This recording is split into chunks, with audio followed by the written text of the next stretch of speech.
I'm going to be replacing the LED cut blade on my rigid saw. This is model number R4221. Not sure if it applies to other models. I did read online that I believe there was some Hitachi and a couple other brands that have a similar style light. The light is actually located right here, and it actually casts a shadow around the blade.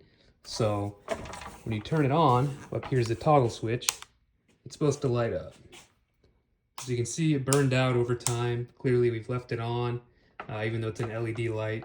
Still got some good use out of it. Saw is probably 8, 9, 10 years old. Still works good. So I went ahead and I pulled the product number, part number, and this is it. Of course, little Made in China LED light. It's relatively inexpensive and small. I paid about 15 bucks on Amazon. I'll drop a link down below for the direct replacement. You can go ahead and purchase it off there or find your own source. But today I'm going to show you how to remove and install it. First things first, we're going to remove this and get access to the light. So I went ahead and removed these two Phillip head screws. Not that big. You can kind of force the guard here out of the way to get access to it without breaking it. And then the back side just pulls off. And inside here, you can see the LED light in there. And then it has the little plug that we're going to unplug here and plug in the new one. So I didn't show it, but I literally just pulled on it and it came right out. And you can see it has this little spin mechanism that you push on. And you can literally just pull it on out, and that's your light. And I will find whatever I just dropped here. So I ended up dropping the cover for it. So here's the direct order of replacement. You're gonna have your light. That's the little lens. The lens is gonna sit here in the cover, kind of like a lampshade. And then on top of that, you're gonna have this little wavy washer right here that's gonna sit on the lens. So those might need cleaned. So obviously they're gonna accumulate sawdust as you use the saw.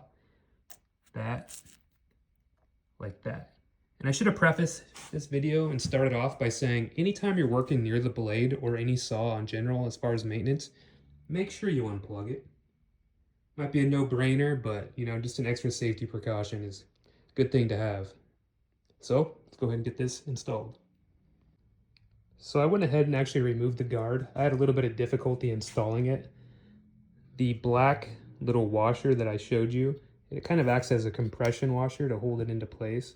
And it was kind of hard to get it squeezed in there without dropping the pieces again. So in order to remove the guard, one 5mm hex head bolt here, then you just loosen the Phillips and it just slips right off. I guess also I forgot to mention I had to take off the little swinging bracket bolt back here.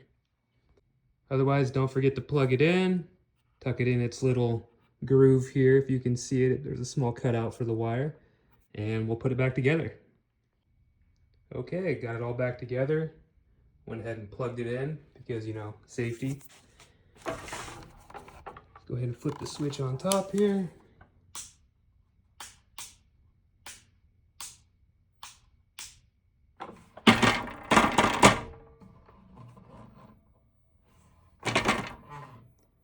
Not quite sure why it took a couple on-offs, but now it works perfect. So, pretty easy repair. 5 minutes tops once you get all your tools. Again, I'll drop a link below. Let me know if you have any questions or your light doesn't turn on. Also, if you're unfamiliar with this saw and just came across this video, so you see we got a piece of wood here we marked. You can go ahead and flip the light on and it creates a shadow showing where it needs to go. So I just slide this down, line it up, and be good to cut.